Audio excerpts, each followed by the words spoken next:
Welcome to the Infuse Compassion podcast, hosted by me, Amy Quisenberry. And me, Mark Carpenter.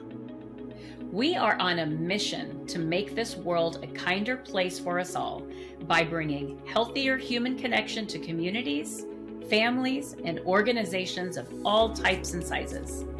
Our goal is to create stronger relationships, more inspired teams, increased trust, and improved results. So let's get started with more ways to infuse compassion into our world.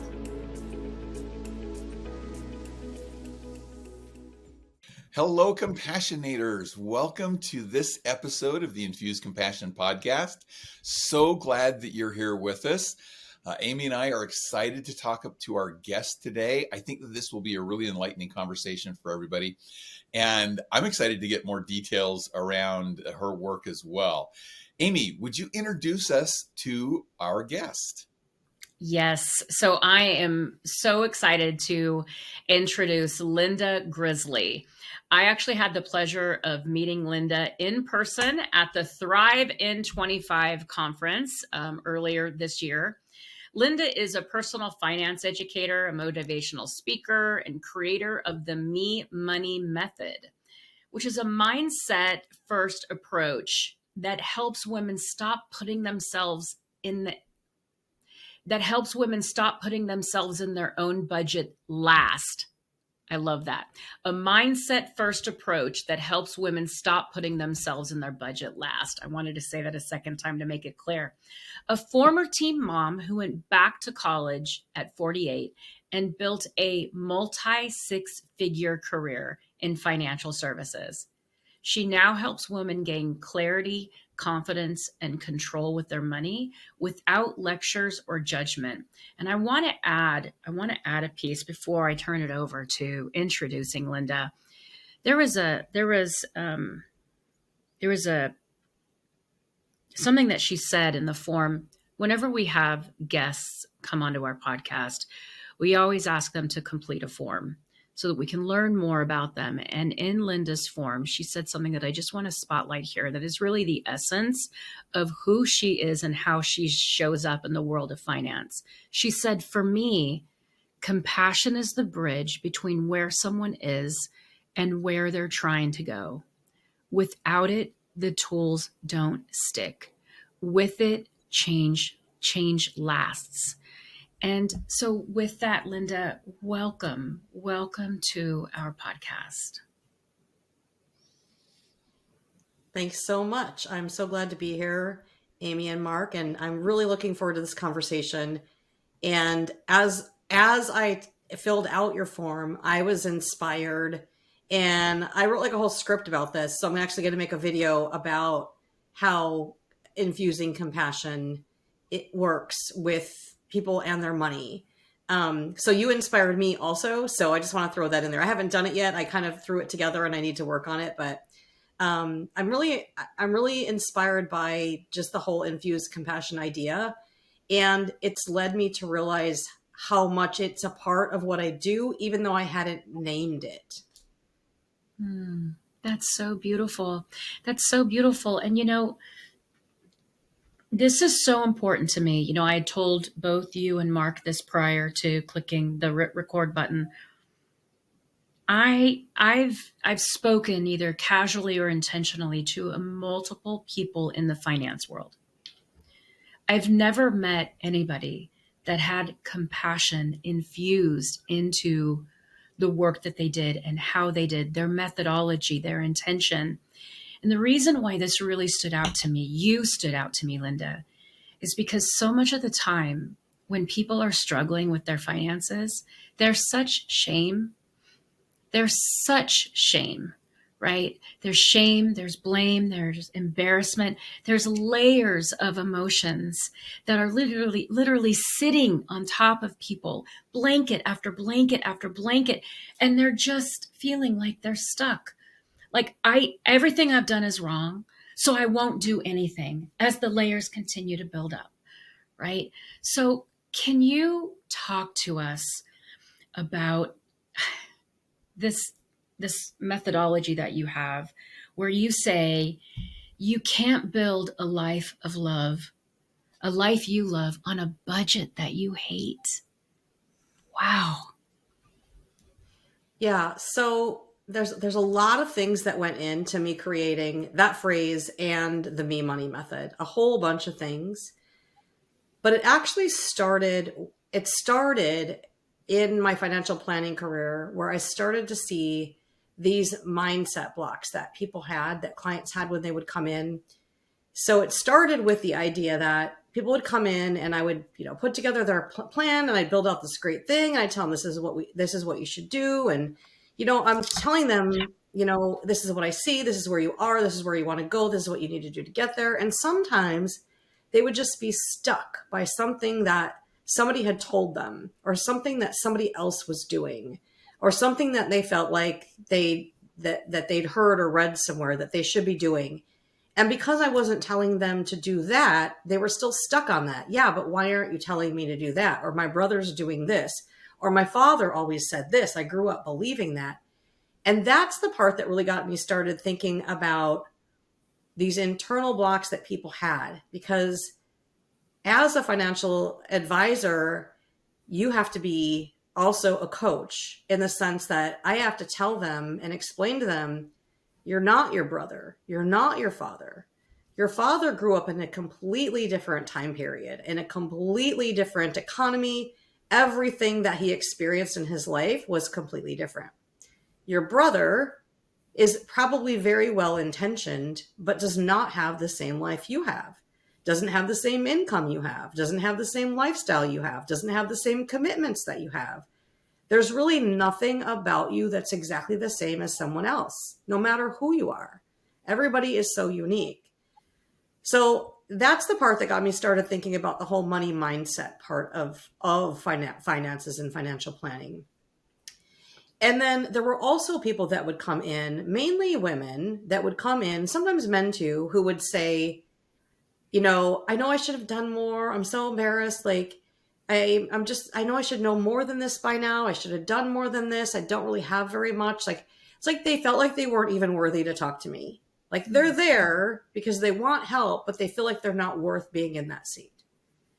And so sometimes you're talking to them and they think they're behind, and I might do their plan and be like, yeah, you're behind. And you, at least now where you are and where you need to go. And even that idea that they had clarity, that they knew for sure, helped them so much. But the idea that they hesitated for so long to get that clarity is also all about that mindset and the beliefs that they have, that they're not worthy of working with someone. So all of that kind of led to my wanting to learn more and diving into the whole money mindset and like money personalities and how people react with money, why they spend the way they do, why they plan the way they do, like all that. I'm not a psychologist. I'm not I'm nothing certified. I read books and I've just dive into learning as much as I can about it. And so there's that part. And that's the part where the compassion comes in, because that's the part when I say, like, you can't get someone where they are.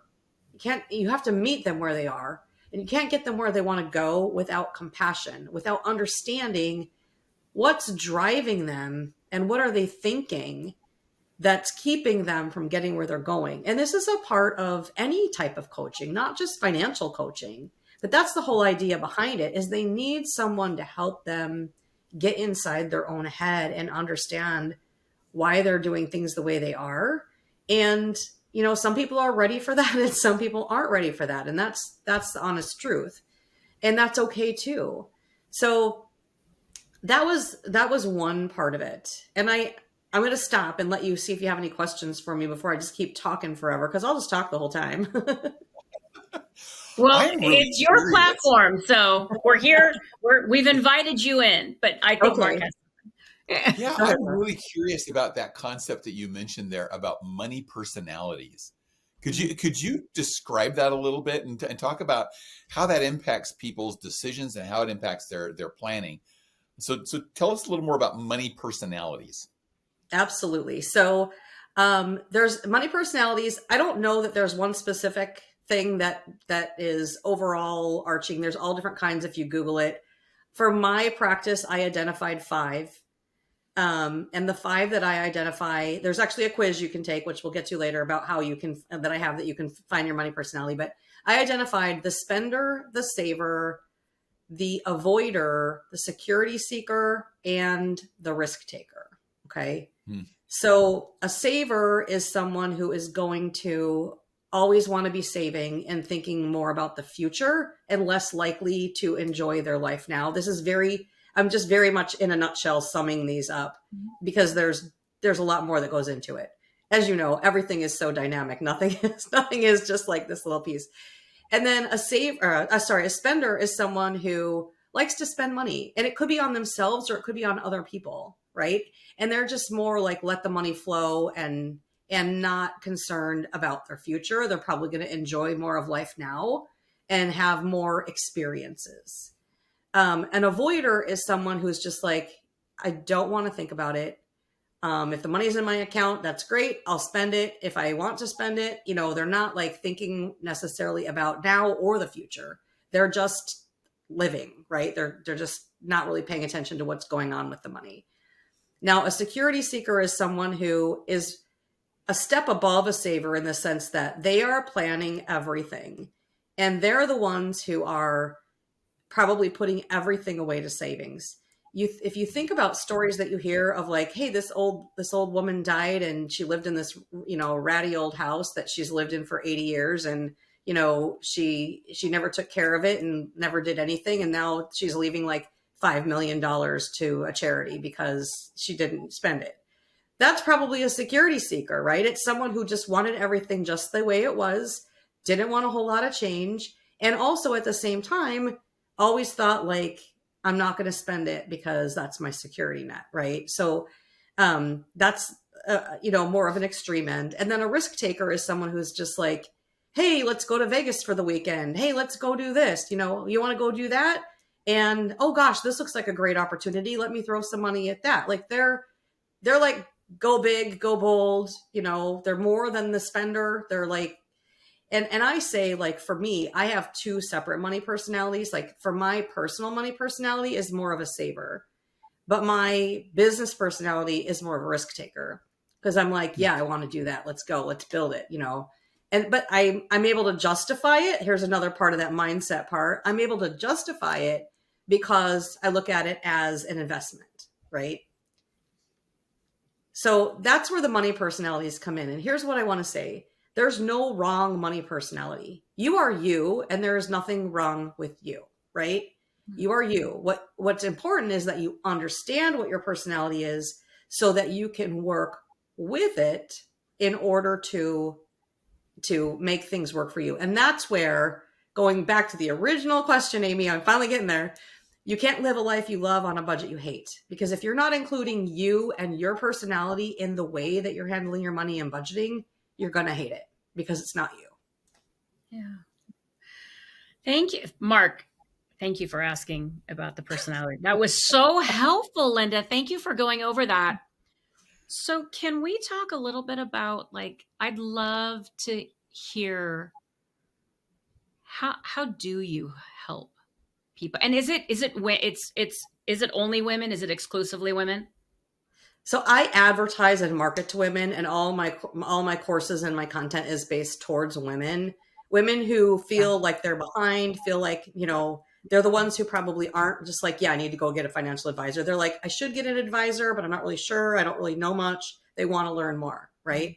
That's who I speak to, but anybody is welcome. It doesn't matter who you are. It doesn't matter, how you identify. It doesn't matter how old you are, whether you're young or you're old or you're in between, or anybody's welcome. It's a fully inclusive environment, but I do just speak to that just because it's easier to market to a niche than everyone. Yeah.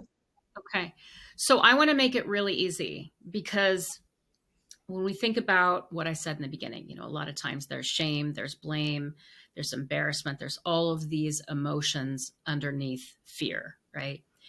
And I want to make it really easy for people to reach out to you. And so much of that is taking the covering off of what actually you do.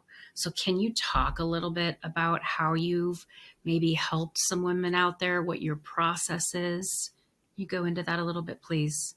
Absolutely. So I have online courses, and I'm rebuilding my money mindset course right now, so it has a wait list.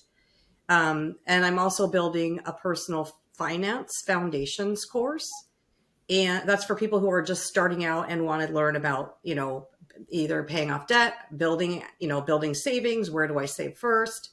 How does that all work? So that's like the basic foundations. And I'm building a financial planning course, so that do it yourself financial planning, right? So people can learn about all the things that go into financial planning.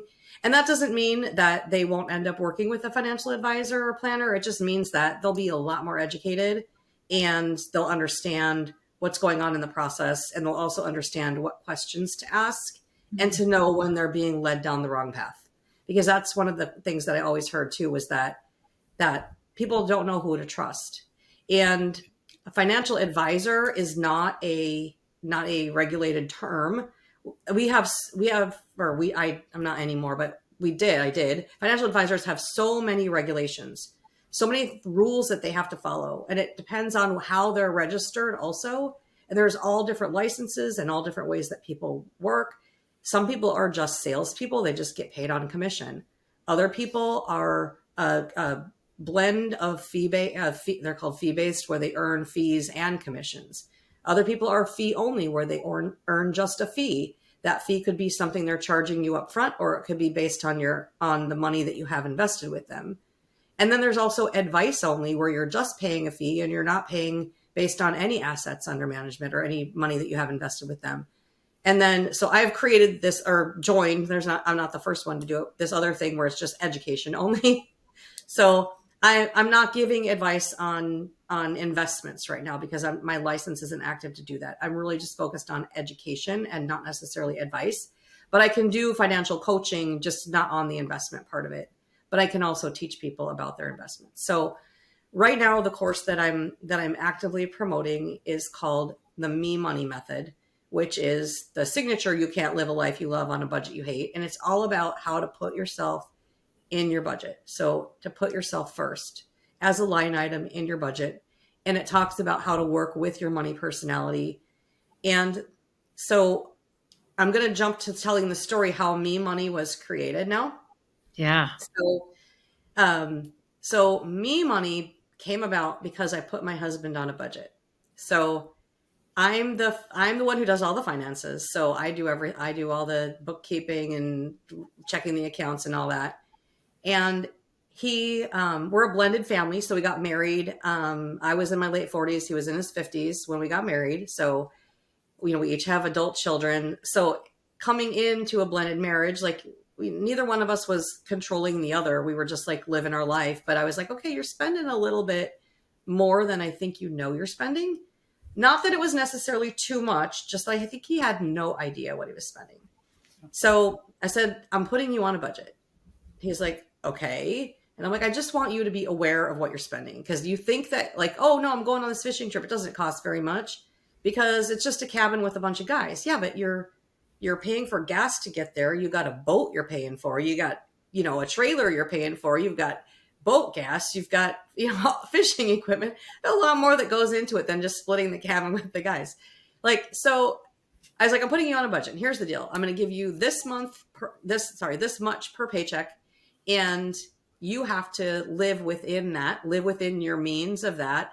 And this is your money to spend on anything you want. And you don't have to answer to me. You don't have to, but you need to know that you have to save that, because when it comes time to buy the trip, whether it's a golf trip or a fishing trip, because he goes on golf trips too, then you have to have that money saved up, and then you're allowed to use that money on the trip. Right.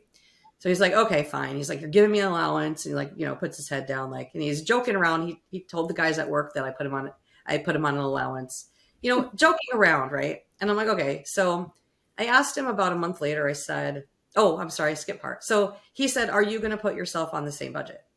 I said, yeah, absolutely. I'll put myself on the same budget. So I gave myself the exact same amount, same lifestyle, same roof, it should be the same amount. Doesn't matter who's earning more. I'll give myself the same amount. So I asked him about a month later, like, how's it going? Because I was really worried he was going to feel like constrained and restricted and be like, my wife is controlling me. And which is not my goal, was not my goal at all. My goal was actually just to have him understand like how much he was spending. And it wasn't even meant to be long term. It was just meant to be like for this little bit of time. So he said, it's going fine. And I'm like, what does fine mean? He's like, no, it's okay. And I'm like, what does okay mean? Like, do you feel restricted? He's like, no, I'm just making better choices. And I'm like, oh, tell me more about that. He's like, well, I saw this golf shirt that I wanted. And let's say the golf shirt was $100. Like, he was like, if I spend that $100 now, I might not have enough money for the golf trip, or maybe I'll just want more money for the golf trip. He's like, I'm not going to buy the golf shirt. He has like, I don't know, a whole closet full of golf shirts. So he does not need the golf shirt. Let's be clear here. So he was like, so I just didn't buy it. Cause I'm like, I know I'm going to buy it later. And I'm like, well, would you have bought it if I hadn't put you on the budget? He's like, yeah, I would have bought it. He's like, but I didn't need it. Like, so do you feel bad that you didn't buy it? He's like, no, I don't. I just didn't. I'm like, you didn't value that as much. It wasn't worthy of your money. He's like, exactly. And I'm like, perfect. This actually is working way better than I had even hoped. Like, this is working really, really well. So now let's flip that side, because remember earlier I told you I was the saver, right? So I was the one who would always say, I can't afford to go on that girl's trip. I can't afford to buy that. I would never spend that money on myself. So now I have the same amount of money and I am allowed to spend it on however I want. And I don't have to answer to anyone. But here's the thing. I was never answering to anyone except myself. And now I don't have to answer to myself either, because it's already set aside for me. So now I'm able to buy things for myself that I would have never bought before. And I'm also making better choices, because I could justify 10 things for $10, $10 here, $10 there. But now I'm like, I'm not spending that $10 here, $10 there. I'm going to wait until I can get that $100 thing that I want, right? Because it's already set aside. And I would never have justified the $100, but I could justify $10 10 times. So I'm also making better choices. So then I was like, light bulb, like mind blow. And then I started thinking about all the money personalities that I had identified previously in my money mindset workshop. And I was like, oh my gosh, this is something big. I'm onto something big here. And I was explaining it to someone, and I was like, so I was telling people about it, and they were trying it and they liked it. It worked for them. And I did find that it worked for whatever money personality. And then I was explaining it to someone, and they were like, well, they're like, what do you call it? Whatever. And they asked me I don't remember what the question was. I'm going to go back and find out think if I can remember what that question was. But I was like, no, that's my money. That's money for me. That's my me money. And I was like, that's it. That's what it's called. It's called me money. And that's where it all came about. But it's huge, because it really, telling you, it really has helped so many people that I've taught this to. And it's going back to infusing compassion. Through MeMoney, infused compassion in myself, because now I'm giving myself permission to spend money on myself that I wouldn't have before. That's beautiful. Thank you for sharing that. Yeah. That is so powerful. I love the part where your husband said, I'm making better choices. Yeah. Yeah. I'm curious, how do you help people overcome some of the emotional challenges they have in their relationships to money? Because I know a lot of those are formed kind of early in our lives, and in terms of how money was looked at in our family as kids. How do you help people kind of shift that thinking? Let's say somebody's got a serious spender personality. They want to save. They know that they need to save for the future, but they've got a background and they've got an emotional relationship with the spending of the money. How do you help people through some of those emotional types of challenges in a compassionate way, so they can, as Amy just pointed out, make better choices? Yeah. So the first thing is leaning into those original stories that they were brought up with, and figuring out what of those stories is making them be the spender that they are, and then uncovering the reason is huge, because that's where the light bulb goes off for them. And they say, oh my gosh, I understand why this is happening now. So for instance, I had a client who was spending a lot. And actually this client actually went to therapy also. So I'm not a therapist. There are some people that need another level of help. So I just want to say that too, but she actually went to therapy for it. And the idea is that she grew up very, very poor and very restricted. And so she was always told no. So once she got her own job once she got her own job and had her own money, she always told herself yes, because she had always been told no. And so once she realized that, and that was a part of her journey, she started to understand why she was doing what she was doing. And the more thought you can give into, like, how am I feeling when I'm spending this money? How am I feeling right now? And why am I doing it? Right. So you think about, like, you've had a bad day and you're just scrolling through your phone and you go to, and, some Amazon ad comes through, you go to Amazon, the next thing you know, you got 5 things in your cart. Right. And you're like, what am I really doing right now? I'm getting like a dopamine, like a rush, like by like having this. That's what you're doing. You're trying to make yourself happy by buying stuff. Hopefully you're just sticking it in the cart and not actually purchasing. Hopefully you're putting it on a wish list for later, in that maybe that'll give you enough of the little hit that you want to get you going. But pay attention to your feelings around money. I have another woman who I worked with who was already in her 70s, right? So she was in the just over 70. And I was talking to her about her first money stories. And she told the story about how her mom was always dressed really nicely and always looked great, but that she, as a child, only got to go shopping when it was school shopping time. So she would go shopping every year for school. And by the time she got back to school shopping, her clothes would be outgrown, or they'd be, tattered and not look very good. So she spent a lot of the time living in worn out clothes. And so this woman is 70 years old, and I'm talking to her about this story, and she's like, I just realized that I've spent my entire life feeling that I wasn't worthy and spending money on everybody else except me. And so she was like, I get it. And and we have to also talk about, like, this isn't, you're not going to like blame your mom, right? It's not about that. Your mom had her own things she was dealing with too. You have to have compassion for your mom. Like, she was just doing her thing. But understanding where it came from is the biggest part. So I have so many stories like this that I could tell you about people just talking about their money. Like, I actually just a couple weeks ago had something in my money story because I was talking to somebody who was helping me with some branding stuff. And we were just having a conversation. I was talking about my experiences with money.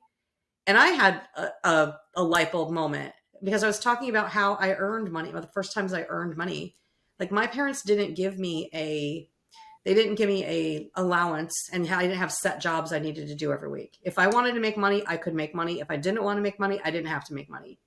And I would just be like, hey, I need money. So I would be like, can I do these jobs? And this is what I think they're worth. And then they would negotiate. And I'd be like, okay, so I'm out mowing the lawn for $3 and I'm doing this for $2. And then I get my $5 that I can go out for the weekend with, or whatever. I'm just like throwing some, random numbers out there.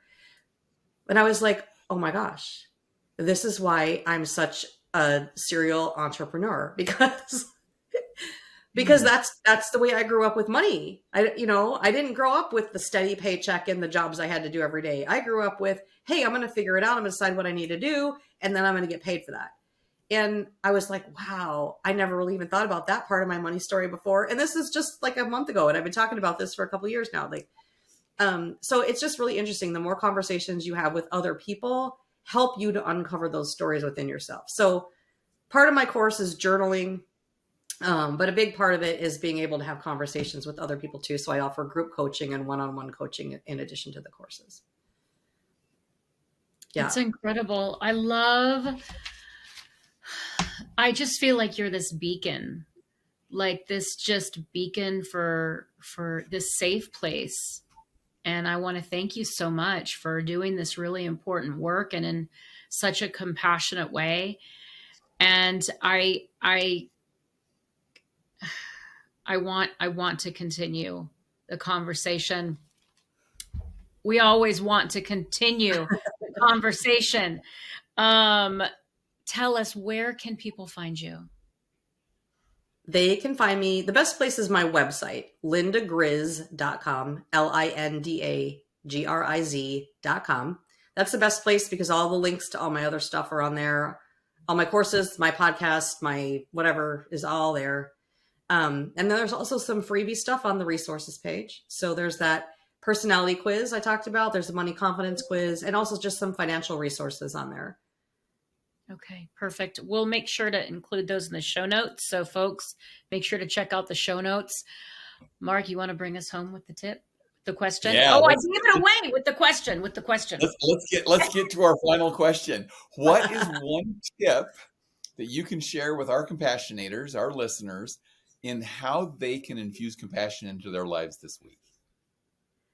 So my answer is going to be maybe a little non-traditional, because I'm going to say that you need to have compassion for yourself and you need to give yourself the same grace that you give to other people. And talking mainly to women here, but also to men, stop putting yourself last. Good. Mm-hmm. That's such a great point about stop putting yourself last. And I like that even in terms of the financial side of it too, because very often we do that. Yeah. Love it. Amy, take us home. Okay. So, first of all, Linda, thank you again for coming and sharing your wisdom and your experience and just being just really authentic. Very here it is. I love your storytelling. Thank you. Everybody, don't forget, we have the Infuse Compassion into Companies Conference coming November 14th. Please go to our website, infusecompassion.com. Register right now. Don't wait until tomorrow. Do it now. We have a lineup of absolutely incredible speakers. It's virtual. And if you can't make it November 14th, don't worry, because we're going to record it. And anybody who registers, we're going to send the video to you so you can watch it. So fantastic. 9 a.m. to 1 p.m. Pacific time. Come join us. Mark, what am I missing? Nope, that's it. I think you hit the main points. I'd love to have you join us there. And thanks again for joining us in this episode of Infusing Compassion. And we'll see you next week. Bye. Thank you for joining us for this episode of the Infuse Compassion podcast.